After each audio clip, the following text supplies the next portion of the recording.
Ξέρεις, μου πήρε καιρό για να κάνω αυτό που κάνω τώρα. Να πατήσω το κουμπί ηχογράφηση και να πω φωναχτά σε όλους όλα αυτά που κουβαλούσα μέσα μου. Θέλω να διευκρινίσω σε αυτό το σημείο όμως πριν ξεκινήσουμε ότι δεν είμαι γιατρός, δεν είμαι coach και δεν είμαι κάποια που έχει όλες τις απαντήσεις. Φυσικά και ούτε τις ψάχνω πια με τον ίδιο τρόπο. Είμαι μια γυναίκα, ίσως και ένα παιδί που κάποιος θα έλεγε, που ζει ανάμεσα σε πολλά.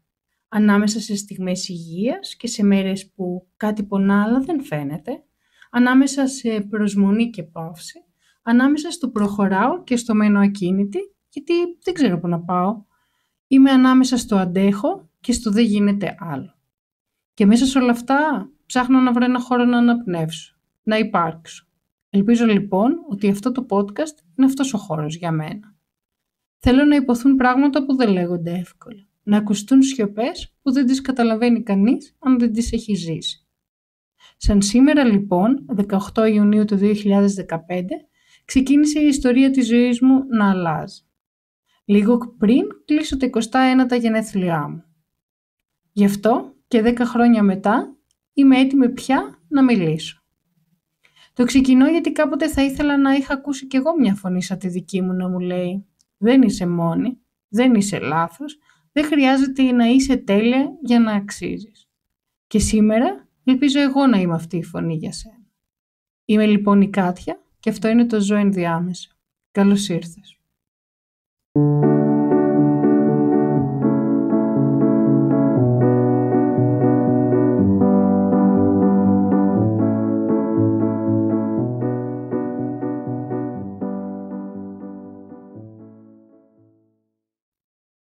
Όταν λέω λοιπόν ζω ενδιάμεσα, δεν το λέω γιατί είναι σχήμα λόγου. Είναι για μένα κυριολεξία.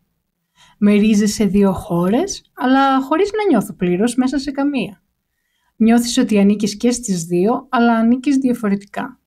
Ζω ανάμεσα σε ρόλους που αλλάζουν συνέχεια, γυναίκα, σύντροφος, φίλη και γυναίκα που προσπαθεί φυσικά να γίνει μητέρα. Ζω ανάμεσα σε φάσεις της ζωής που ακόμα δεν έχουν ξεκαθαρίσει. Μερικές μέρες ξέρεις πώς νιώθω. Νιώθω σαν να είμαι σε ένα αεροδρόμιο. Περιμένω. Δεν ξέρω ποιος είναι ο προορισμός. Δεν ξέρω πότε φεύγει η πτήση. Αλλά ενδιάμεσα. Εκεί ζω. Όχι τέλεια, όχι ξεκάθαρα, αλλά αληθινά. Με υγεία και δύσκολες μέρες. Με όνειρα που αργούν. Με στιγμές που με μπερδεύουν. Αλλά και με κομμάτια που με επιστρέφουν σε μένα. Δεν ήταν πάντα όμως έτσι. Κάποτε ένιωθα το σώμα μου σαν κάτι δεδομένο. Σαν μηχανή που λειτουργούσε και δεν χρειαζόταν να σκεφτώ ποτέ πώς και γιατί. Ώσπου μια μέρα όμως άρχισαν τα σημάδια.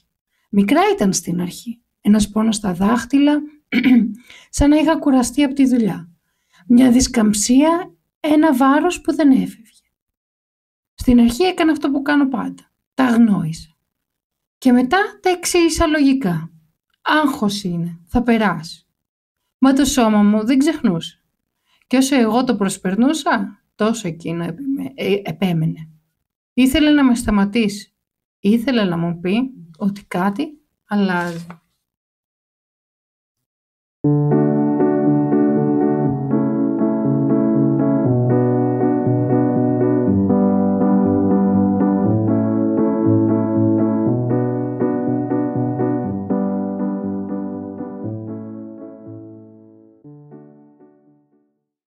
Και τότε ξεκινάει μια διαδρομή που σίγουρα δεν είχα φανταστεί. Η πρώτη μου διάγνωση ήρθε το 2015. Ψωριασική αρθρίτιδα είπαν οι γιατροί. Όταν το άκουσα, δεν κατάλαβα αμέσως τι σημαίνει. Ήξερα πάντως ότι δεν έχω σημάδια ψωρίασης στο σώμα μου. Αλλά από την άλλη πονούσα. Και καταλάβαινα κάπως μέσα μου ότι αυτό δεν θα περάσει απλά αν ξεκουραστώ. Ξεκίνησαν λοιπόν τα πρώτα ραντεβού με τους γιατρούς, οι εξετάσεις και τα πρώτες δοκιμές σε φάρμακα. Άλλες φορές πήγαινα καλά και άλλες όχι. Μου άλλαζαν τις δόσεις, οι γιατροί μεταξύ τους άλλαζαν γνώμες για το τι έπρεπε να δοκιμάσω. Και εγώ προσπαθούσα να συνεχίσω τη ζωή μου σαν να μην συμβαίνει τίποτα. Θυμάμαι μέρες που τότε ένιωθα εντάξει, πήγαινα στη δουλειά, έβγαινα με τους φίλους μου, έκανα πράγματα που αγαπούσα. Άλλες πάλι δεν μπορούσα ούτε το παντελόνι μου να κουμπώσω. Τα χέρια μου πονούσαν, τα γόνατα μου λύγιζαν και ένιωθα σαν να μην με αναγνωρίζει πια το σώμα μου. Έκανα υπομονή. Έλεγα είναι φάση, θα περάσει.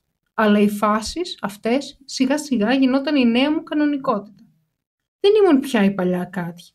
Ήμουν κάποια που έπρεπε να μετράει τις μέρες, τα συμπτώματα, τις αντοχές της. Και μετά από λίγο διάστημα ήρθαν και οι θεραπείες στο νοσοκομείο. Κάθε 30 μέρες, είπε ο γιατρός. Μία μέρα χρειάζεσαι για τη θεραπεία και άλλη μία για να συνέλθεις. 2 μέρες λοιπόν κάθε μήνα έλειπα από τη δουλειά μου. Αλλά όχι μόνο, και από τον ίδιο μου τον εαυτό. Το σώμα μου γινόταν ένα project προς διαχείριση. Και αυτό κάπως άλλαξε και το μυαλό μου. Η υγεία μου, κάτι που είχα πάντα δεδομένο, δεν ήταν πια δεδομένο για μένα. Κάθε θεραπεία ήταν ένας μικρός κύκλος, μια υπενθύμηση ότι θα το ξαναζήσω. Ότι θα έπρεπε με κάποιο τρόπο να προστατευτώ. Μήπως θα έπρεπε να μπω σε μια φούσκα και να ζήσω μόνη μου. Και κάθε φορά έμπαινα στο ίδιο δωμάτιο του νοσοκομείου που έμοιαζε όχι με θάλαμο θεραπείας που νιώθεις ασφάλεια, αλλά με έναν μικρό σιωπηλό εφιάλτη. Κάποιοι άνθρωποι ήταν σε κρεβάτια, άλλοι πάλι ήταν σε πολυθρόνες. Κάποιοι καθισμένοι γύρω από το τραπέζι, με καρέκλες, αν το πιστεύεις, που θύμιζαν καφενείο. Κι εγώ κάθε φορά κάπου εκεί, άλλοτε στην πολυθρόνα και άλλοτε σε μία από αυτές τις καρέκλες. Ήμουν πάντα σχεδόν η πιο νέα εκεί μέσα. Οι περισσότερες κυρίες ήταν πάνω από 50 χρονών. Και μερικές φορές, ξέρεις, ένιωθα ότι ξεχωρίζω, αλλά όχι με τον τρόπο που ήθελα. Το βλέμμα μου κατέγραφε πάρα πολλές εικόνες. Σώματα κουρασμένα, μάτια που κοιτάζουν στο πάτωμα, κάποιοι που μιλούν πολύ, κάποιοι που μιλούν σιγά, κάποιοι που απλώς σωπαίνουν. Είναι σκηνές που δεν ξεχνάς εύκολα. Που δεν μπορείς απλά την επόμενη μέρα να πεις όλα καλά. Και τίποτα δεν ήταν πια όπως πριν. Όταν τελείωνε η θεραπεία, δεν ήθελα να μιλήσω σε κανένα. Δεν ήθελα ούτε να σκεφτώ, μόνο να γυρίσω στο σπίτι μου. Έμπαινα μέσα, έβγαζα τα ρούχα μου, ξάπλωνα και άφηνα απλώς τον χρόνο να περάσει. Όχι γιατί πονούσα, όχι σωματικά τουλάχιστον, αλλά γιατί ήξερα πως αυτό θα επαναληφθεί ξανά. Κάθε 30 μέρες θα έπρεπε να κάνω το ίδιο. Μια επανάληψη λοιπόν που δεν είχε ημερομηνία λήξης. Και όσο και αν το μυαλό μου ήθελε να προχωρήσει, κάτι μέσα μου πάταγε φρένο. Ήξερα ότι για να αντέξω θα έπρεπε πραγματικά να μπω σε αυτή τη φούσκα που είχα σκεφτεί και πιο πριν.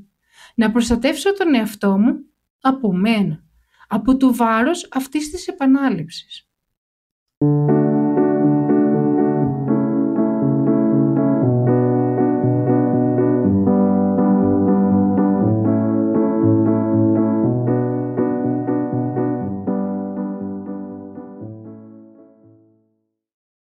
Και κάπως έτσι λοιπόν πέρασαν τα πρώτα 5 χρόνια μετά τη διάγνωση. Η αρθρίτιδα είχε αρχίσει να γίνεται πια κανονικότητα. Όχι επειδή εννοείται δεν πονούσα, αλλά γιατί είχα μάθει να ζω μαζί της και όχι απέναντί της. Μου πήρε πολύ χρόνο, πολλή δουλειά, πολύ πόνο και πολλή ενδοσκόπηση. Αλλά σιγά σιγά έφτασα σε εκείνο το σημείο όπου μπορούσα να πω με σιγουριά ναι, ζω με αυτό και συνεχίζω. Είχα βρει τους ρυθμούς μου και είχα βρει κάπως τρόπους και κάπως ένιωθα ότι αυτό το είχα καταφέρει. Ήταν τότε όμως που ήρθε και η επόμενη αλλαγή μέσα στη ζωή μου. Το 2020 πήρα την απόφαση να μετακομίσουμε στην Ελβετία. Είχα μόλις παντρευτεί. Ο άνθρωπός μου είχε μια επαγγελματική πρόταση που δεν μπορούσε να την αγνοήσεις. Ήταν μια ευκαιρία, μια νέα αρχή για μας. Δεν θα πω ότι δεν με τρόμαζε. Άλλη χώρα, άλλη γλώσσα, άλλη καθημερινότητα. Αλλά κάτι μέσα μου ήθελε αυτό το νέο ξεκίνημα. Ήθελε να τολμήσω, να χτίσω κάτι από την αρχή. Οι πρώτοι λοιπόν μήνες στην Ελβετία είχαν απ' όλα. Λίγο ομορφιά, λίγη γαλήνη, αλλά και πολύ μοναξιά. Ένιωθα σαν να περπατάω ξανά χωρίς χάρτη. Νέα γλώσσα, νέα κουλτούρα, νέα καθημερινότητα για μένα να διαχειριστώ.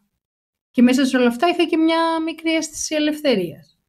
Σκεφτόμουν ότι ίσως εδώ μπορέσω να ξεκινήσω κάτι καινούριο, πιο ήσυχα, πιο δικό μου. Με την αρθρίτιδα πια διαχειρίσιμη, νόμιζα πως είχα στρώσει έδαφος για να ανθίσω. Αλλά λίγο μετά, το σώμα μου άρχισε πάλι να μου μιλάει. Στην αρχή με ψιθύρους. Συχνές λοιμώξεις του αναπνευστικού. Απλό κρύωμα έλεγαν τότε οι γιατροί. Αλλαγή του κλίματος ίσως. Στρες. Μα εγώ ήξερα αυτό το μοτίβο. Εκείνο το συναίσθημα πως κάτι μέσα σου δεν πάει καλά, αλλά ακόμη δεν φαίνεται στα χαρτιά. Έψαξα λοιπόν και βρήκα έναν καλό πνευμονολόγο. Έκανα πολλές εξετάσεις. Άρχισαν οι πρώτες αγωγές. Αντιβιώσεις, κορτιζόνη κλπ. Μέρες που έπαιρνα ανάσα και άλλες που με το ζόρι ανέβαινα στη σκάλα. Περνούσαν οι μήνες και οι λοιμώξεις συνέχιζαν. Πιο βαριές, πιο ήπιες, αλλά πάντα παρούσες. Και με κάθε νέα έξαρση κάτι μέσα μου να βαραίνει. Ένιωθα πως πάλι έμπαινα σε μία φάση που πίστευα ότι είχα ξεπεράσει. Όχι πια με πόνο στις αρθρώσεις, αλλά με έναν άλλο τύπο περιορισμό. Η αναπνοή ήταν δύσκολη. Μια κόπωση που δεν τέριαζε στην ηλικία μου. Φάρμακα, εξετάσεις, προσμονή και πάλι. Και όσο οι γιατροί προσπαθούσαν να καταλάβουν τι συμβαίνει, εγώ άρχιζα ξανά να φτιάχνω εκείνη τη γνώριμη, όπως λέω, ζώνη επιβίωσης. Να αναβάλω πράγματα, να περιορίζω τον εαυτό μου, να με προσέχω παραπάνω ίσως από ό,τι χρειάζεται. Μέχρι που ήρθε εκείνη η μέρα. Μάρτιος του 2021. Ξύπνησα το πρωί με έντονη αιμορραγία από το στόμα. Δεν ήταν κάτι που μπορούσα να το αγνοήσω. Κάλεσα τον γιατρό μου. Μου μίλησε πάρα πολύ ήρεμα, αλλά πολύ ξεκάθαρα. Πρέπει να πας αμέσως στο νοσοκομείο, μου είπε. Είναι σοβαρό. Θυμάμαι λοιπόν τον εαυτό μου να ετοιμάζομαι μηχανικά. Να νιώθω πως μέσα μου κάτι έχει κλονιστεί. Στο νοσοκομείο, λόγω COVID, η διαδικασία ήταν αυστηρή. Φτάσαμε και με απομόνωσαν, με εξέτασαν και έλεγξαν αν είχα κολλήσει τον ιό. Όσο περνούσε η ώρα, η κατάστασή μου γινόταν πιο δύσκολη.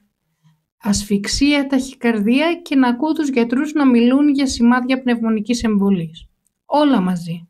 Για μένα ήταν πάρα πολύ απότομα. Ήταν τρομακτικό αυτό που ζούσα. Μετά από κάποιες ώρες όμως, αυτό που ένιωθα είχε πια επιβεβαιωθεί. Οι γιατροί, αφού κατάφεραν να με σταθεροποιήσουν και να με ηρεμήσουν, για πρώτη φορά έκλεισα για λίγο τα μάτια μου. Δεν ξέρω αν κοιμήθηκα, αλλά για περίπου 10 λεπτά έφυγα από εκεί. Ήταν η πρώτη παύση που έκανα, μικρή, ήσυχη. Μα μέσα της έκρυβε ένα βάρος όσων είχαν προηγηθεί. Αλλά όχι μόνο, αλλά και όσων θα ακολουθούσαν στην πορεία.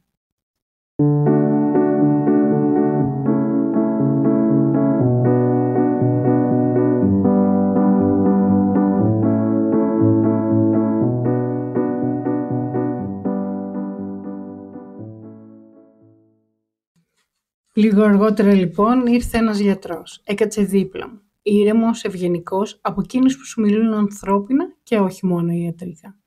Να ανοίξω μια παρένθεση εδώ και να πω ότι είμαι πολύ τυχερή, γιατί αυτή τη συμπεριφορά τη συναντώ πολύ συχνά στο Πανεπιστημιακό Νοσοκομείο της Ζηρίχης. Κλείνω την παρένθεση. Προσπάθησε λοιπόν να μου εξηγήσει τι είχε συμβεί, αλλά τα λόγια του έμοιαζαν πολύ μπερδεμένα. Κάποια με άγγιζαν, αλλά περνούσαν από πάνω μου χωρίς να τα συγκρατώ. Θυμάμαι όμως μία φράση που επανέλαβε. «Ήσασταν τυχεροί».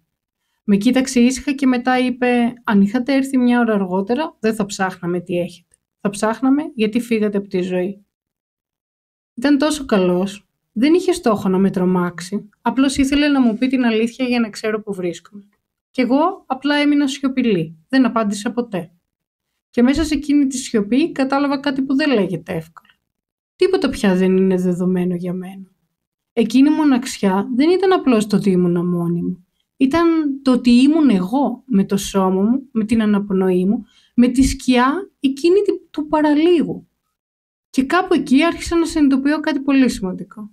Από αυτή τη στιγμή και μετά θα έπρεπε να μάθω να ζω αλλιώς.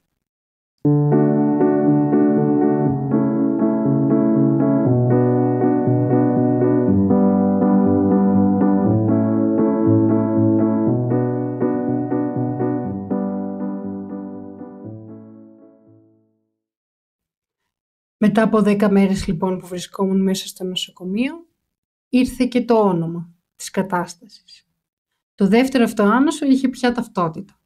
Ήταν ένα είδος άσθματος σπάνιου τύπου που ακόμα και σήμερα δυσκολεύομαι πάρα πολύ για να το μεταφράσω στα ελληνικά. Το μόνο που ήταν όμως ξεκάθαρο από την αρχή για μένα ήταν ότι η διαχείρισή του δεν θα ήταν καθόλου εύκολη υπόθεση. Μου εξήγησαν λοιπόν οι γιατροί ότι όπως και η αρθρίτιδα, έτσι και αυτό χρειαζόταν βιολογικό παράγοντα, σε ενέσιμη μορφή και σε μόνιμη βάση. Είχα λοιπόν δύο ασθένειες, δύο εντελώς διαφορετικές πραγματικότητες μέσα στο ίδιο σώμα. Και το δύσκολο, ότι ό,τι βοηθούσε τη μία δεν επιβάρυνε την άλλη. Έτσι λοιπόν κάθε θεραπεία που έκανα για μένα έμοιαζε σαν ακροβασία. Σαν να περπατάω σε ένα τεντωμένο σκηνή.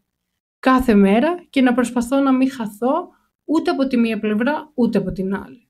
Και κάπου εκεί λοιπόν άρχισα να καταλαβαίνω πως δεν αρκούσε πια να διαχειρίζομαι τα συμπτώματα. Δεν έφτανε να αντέχω. Ήθελα κάτι πιο βαθύ να αλλάξει. Και πρώτα απ' όλα έπρεπε να αλλάξει μέσα μου. Έπρεπε να αλλάξει το πώς βλέπω τη ζωή μου. Στο πώς σχετίζομαι με τους ανθρώπους γύρω μου. Και κυρίως έπρεπε να αλλάξει το πώς στέκομαι εγώ απέναντι σε εμένα.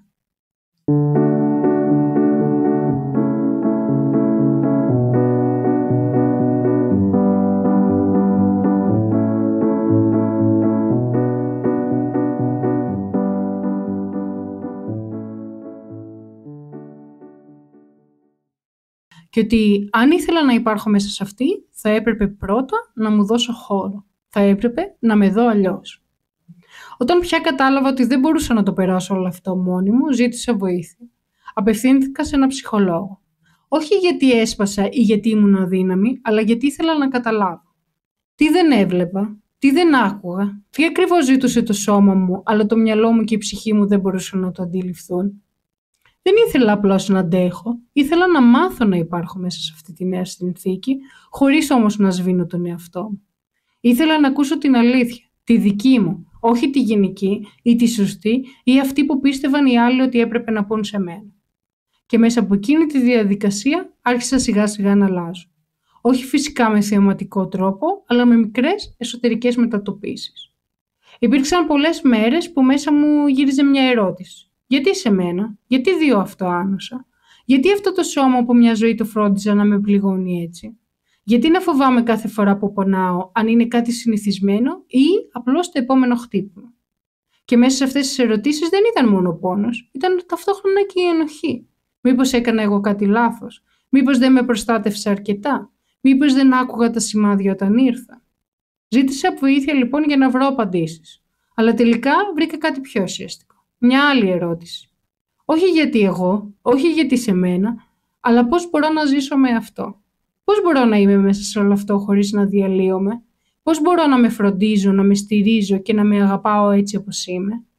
Δεν ήθελα να είμαι δυνατή, ούτε να τα κάνω όλα και να είναι ok. Ήθελα απλώς να μπορώ να υπάρχω, έτσι ακριβώς όπως είμαι. Να λέω σήμερα δεν μπορώ, χωρίς όμως να ντρέπομαι. Να ακυρώνω ένα σχέδιο χωρίς να απολογούμε. Να πονάω χωρίς να το κρύβω.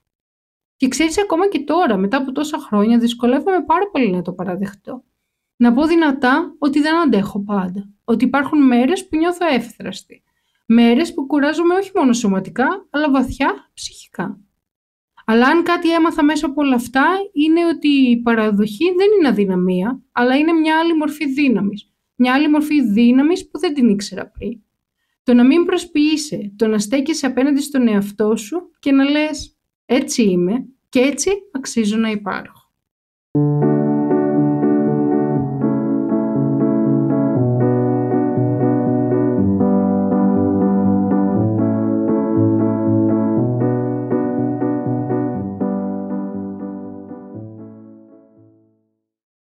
Και έτσι σιγά σιγά φτάνουμε και στο τέλος αυτού του επεισοδίου. Αυτή ήταν η δική μου ιστορία. Αυτό ήθελα να μοιραστώ μαζί σου για να συνεχίσουμε στα επόμενα επεισόδια. Πώς η κατανόηση δεν ήρθε εύκολα, πώς η αλλαγή που γίνεται μέσα μας πολλές φορές είναι δύσκολη, πώς δεν φαίνεται στους άλλους ανθρώπους, ποιο είναι το ταξίδι μου στο να γίνω μητέρα και όλα αυτά τα οποία θέλω να μοιραστώ μαζί σου και θέλω να νιώσεις καλά και εσύ. Όπως είπα λοιπόν, δύο διαγνώσεις, δύο πραγματικότητες που δεν συνεργάζονται εύκολα και μια καθημερινότητα που αλλάζει διαρκώς. Εγώ κάπου εκεί στη μέση προσπαθώ να σταθώ, να αναπνεύσω και να συνεχίσω. Αν κάπου σε όλα αυτά μέσα αναγνωρίζεις και εσύ κάτι δικό σου, μια εμπειρία, μια σκέψη, μια αίσθηση, τότε χαίρομαι που βρεθήκαμε εδώ. Και θα χαρώ φυσικά να συνεχίσουμε και παρέα.